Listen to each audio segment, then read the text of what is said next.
कृष्णा कृष्णा हरे हरे हरे रामा रामा रामा हरे हरे। हरे कृष्णा। राधे राधे। कैसे हैं आप सब लोग? आशा रखती हूँ अच्छे ही होंगे। तो स्वागत करती हूँ आप सभी लोगों का लड्डू गोपाल जी की सेवा ज्ञान भक्ति चैनल में। आज के इस वीडियो में आप दर्शन करेंगे आपके नन्हे नन्हे बाल गोपाल ठाकुर जी के, यानी कि आपने जो मुझे होली की पिक्स भेजी थी वो मैंने शेयर की इसी वीडियो में। और इसी वीडियो से हम जानेंगे कि नवरात्रि कब से शुरू हो रही है, इस बार माँ दुर्गा किस पर सवार होकर के आ रही है, और जो मुहूर्त विधि क्या है, पूजा विधि क्या है, मुहूर्त कब का है, पूजा विधि क्या है। तो इस बार ये जो नवरात्रि है वो चैत्र नवरात्रि है, जो कि प्रारंभ हो रही है 13 अप्रैल से, और नौमी तिथि जो मनाई जाएगी वो 21 अप्रैल को मनाई जाएगी। तो नवरात्रि व्रत का जो पारण करना है आपको वो दशमी तिथि को करना है, यानी कि 22 अप्रैल को। ठीक है। तो चैत्र नवरात्रि 13 अप्रैल से प्रारंभ हो रही है, आप सभी को पता है। ये नवरात्रि व्रत का पारण आपको दशमी तिथि में ही करना है।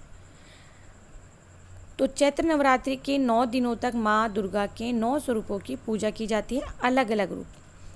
13 अप्रैल को अश्विन नक्षत्र और चंद्रमा मेष राशि में होने से नवरात्रि की जो शुभता है और ज़्यादा बढ़ गई है, यानी कि जो इस बार जो नवरात्रि है उसमें शुभ योग है।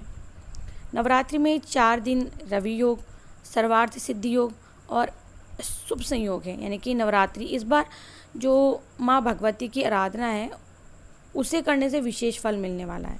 तो ये नवरात्रि सबके लिए कुछ अच्छा करे, कुछ खास करे। और ये चैत्र शुक्ल प्रतिपदा को जो वासंती नवरात्रि है, अश्विनी नक्षत्र सर्वार्थ अमृत सिद्धि योग से प्रारंभ होगा, और 22 अप्रैल गुरुवार को मघा नक्षत्र और सिद्धि योग में दशमी तिथि के साथ में संपन्न हो जाएगा। तो इस बार जो हमारी माँ दुर्गा है अपने भक्तों को दर्शन देने के लिए घोड़े पे सवार होकर के आ रही है।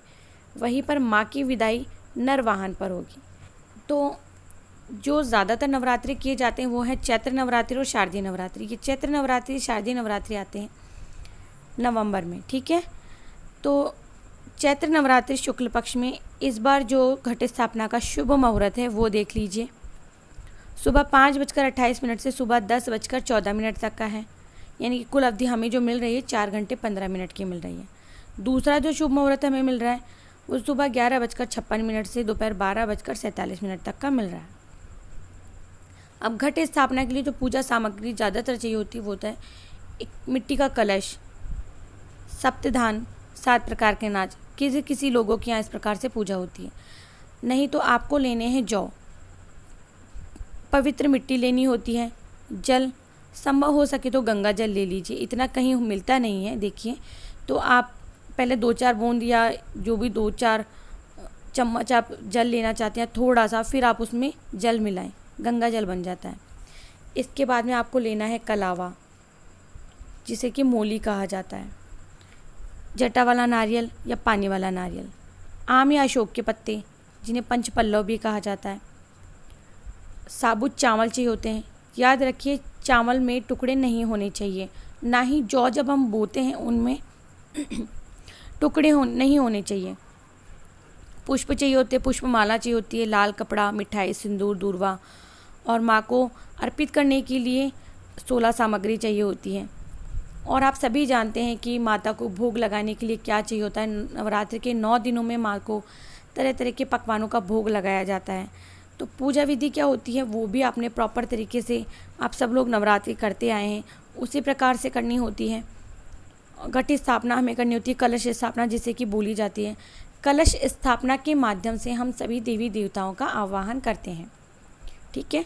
वरुण देवता निमित्त मानकर, कलश देवता जो होते हैं हम उनकी पूजा करके सभी देवी देवताओं की पूजा कर देते हैं। ठीक है।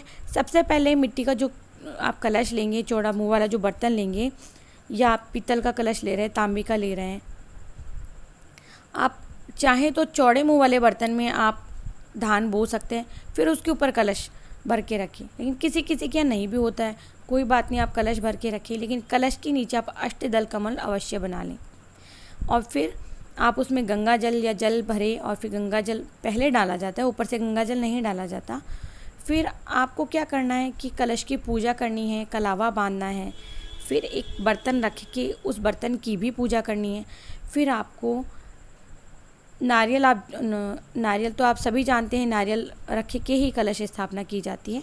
फिर आपको नारियल की पूजा करनी है, कलावा लपेटना है, चुनरी उड़ानी है, यानी कि लाल कपड़े में लपेटकर कलश के ऊपर आप स्वास्तिक बना सकते हैं और कलश में आप पंच पल्लव रख के फिर कलश स्थापना कीजिए। आप सभी जानते हैं कि कलश स्थापना किस प्रकार से की जाती है। फिर इसके बाद में माँ दुर्गा का आवाहन करें, यानी कि पहले कलश की पूजा होती है, फिर बाद में माँ दुर्गा की पूजा करेंगे। सबसे पहले जो पूजा होगी वो है गणेश जी की, इसके बाद में पूजा होगी कलश देवता की, फिर माँ दुर्गा की। ठीक है, तो पूजा कुछ इस प्रकार से हमें करनी है। आपको कलश की पूजा करके उसमें सुपारी, लौंग का जूड़ा, हल्दी की गांठ, मूंग थोड़े से डाल सकते हैं, चावल भी डाल सकते हैं, आप बताशा भी डाल सकते हैं क्योंकि बताशा प्रसाद रूपी होता है, और एक सिक्का साथ में डालें।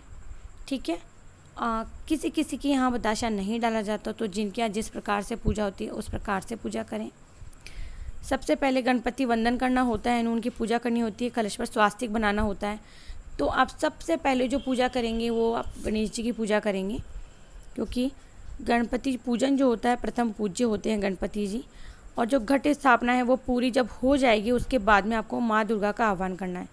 पूरे विधि विधान के साथ में आपको माँ शैलपुत्री का पूजन करना है। ठीक है, इसके बाद में आपको आरती करनी है। परिवार के सभी जन अगर पूजा में उपस्थित होंगे तो ज़्यादा अच्छा होगा।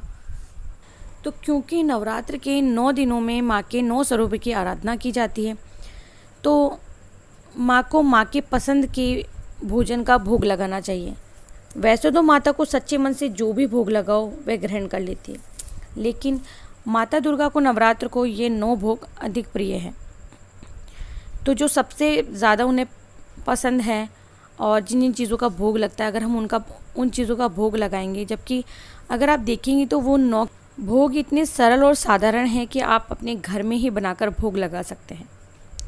तो जो पहले दिन भोग लगाया जाता है, माँ शैलपुत्री को गाय के घी का भोग लगाया जाता है। फिर माँ का जो दूसरा स्वरूप होता है उन्हें शक्कर का भोग लगाया जाता है। ऐसा करने से क्या होता है, चिरायु का वरदान प्राप्त होता है। तीसरे दिन माता के तीसरे स्वरूप यानी कि माँ चंद्रघंटा, उन्हें दूध का भोग लगाया जाता है। चौथे दिन माता का चौथा स्वरूप यानी कि कुष्मांडा, इन्हें भोग लगाया जाता है मालपुए का। फिर माता का स्वरूप आता है 5वां स्वरूप यानी कि स्कंद माता। तो माँ भवानी को केला बहुत पसंद होता है, अति प्रिय होता है, माँ भवानी को केले का भोग लगाएं। फिर जो 6वां स्वरूप होता है वह स्वरूप होता है माँ कात्यायनी, इन्हें शहद का भोग लगाया जाता है। ये सब हमारे घर में अवेलेबल हो जाते हैं। माता का 7वां स्वरूप होता है, आप सभी जानते हैं, माँ कालरात्रि, इन्हें गुड़ से बनी हुई किसी भी चीज़ का भोग लगा सकते हैं, गुड़ का भोग लगा सकते हैं। ऐसा करने से रोग दोष मुक्त हो जाता है इंसान, परिवार स्वस्थ रहता है। फिर आता है माता का 8वां स्वरूप, और माता का 8वां स्वरूप है महागौरी, इन्हें भोग लगाया जाता है नारियल का। तभी तो जिस जिस के यहाँ नारियल यानी कि अष्टमी मनाई जाती है, उनके यहाँ अष्टमी के दिन नारियल का भोग लगाया जाता है।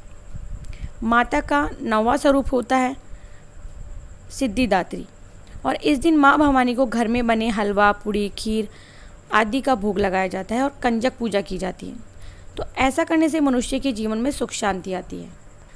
मैंने हमेशा अपनी वीडियो में एक बात बोली है कि पूजा के दौरान किसी भी चीज़ की, किसी भी भोग की, किसी भी वस्तु की कमी होगी तो चलेगा, लेकिन अगर भावों की कमी होगी या प्रेम की कमी होगी तो नहीं चलेगा। अब कई लोग कहते हैं कि, ये किसी के कमेंट के आधार पे मैं बता रही हूँ कि केवल भावों से सब कुछ नहीं होता। तो जी, मैं एक बात कहूँगी कि प्रेम ही पूजा है।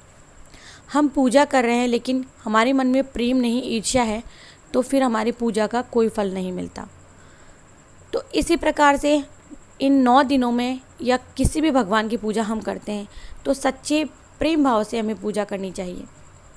बाकी सामग्री हो या नहीं कोई फ़र्क नहीं पड़ता।